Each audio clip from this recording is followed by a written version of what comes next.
Good evening. I don't want to be all doom and gloom all the time. I want to tell y'all, everywhere I've been, Virginia has the best combination of high speed limits and quality roads. Nothing worse than high speed limits and potholes. It's awful. So, now I've gotten 2 emails so far saying that there's nothing y'all can do. So I have something basic and easy, and I'm positive one of you could do this in just a few minutes. Sir, could you tell us your name and address, please? I'm sorry. My name's John Ashley, and I live at Virginia 24073. And I'm positive one of you could do this in just a few minutes.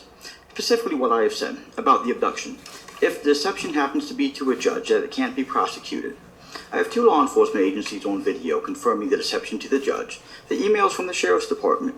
They can show you the paperwork, and so can I. If I am 100% not allowed to tell a grand jury about this and let my peers decide what is right and wrong, I would just like you to get on the official Montgomery County Facebook page and post that. Post that if you do it the right way, child abduction is legal here. Then underneath that, right, but there's nothing we can do about it. If that's status quo, it shouldn't be a problem saying it. But your constituents do not believe this policy. So make sure they know that not only is this policy true, but it could happen to them. Now, I understand the limits of your abilities. So from here on out, I will invite our local state representatives to attend these meetings. Now, back to what I've already written. You know it's getting bad when the government will put you in a hospital for repeating the government's policy. If access on the first floor of the 700 building by policy will put me in a hospital for repeating the sheriff's policy, and then by policy do it again to me for complaining, why would a reasonable person expect saying the same thing to someone on the second floor would have a different result? The same magistrate that will look at my paperwork and say, sorry, there's nothing I can do to help you, will turn around and sign papers saying I can't care for myself after I tell a mental health worker the exact same thing I had told them.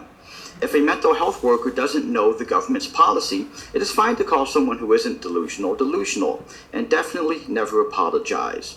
That's what happened to me. I filed the complaints, accessed the mental health department, didn't do anything wrong, so this must be the policy.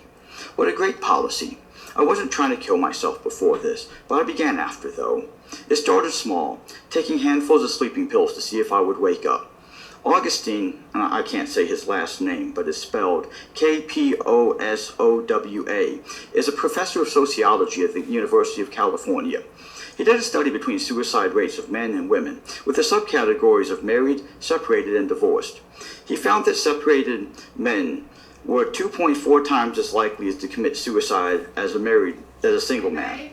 He also found that a divorced man is 8.3 times more likely, or 830% more likely, to commit suicide than a single man. Now, I'm just a guy with a notebook and a phone. And if I know this, I'm sure the high-dollar executives at New River Valley Community Services know this too. It would be in their best financial interest to cover up a suicide epidemic caused by the family courts. Please instruct New River Valley Community Services to declare the family court system a public health emergency and causing a mental health crisis, just like how the CDC can apparently control housing. Thank you, and y'all have a nice Valentine's Day.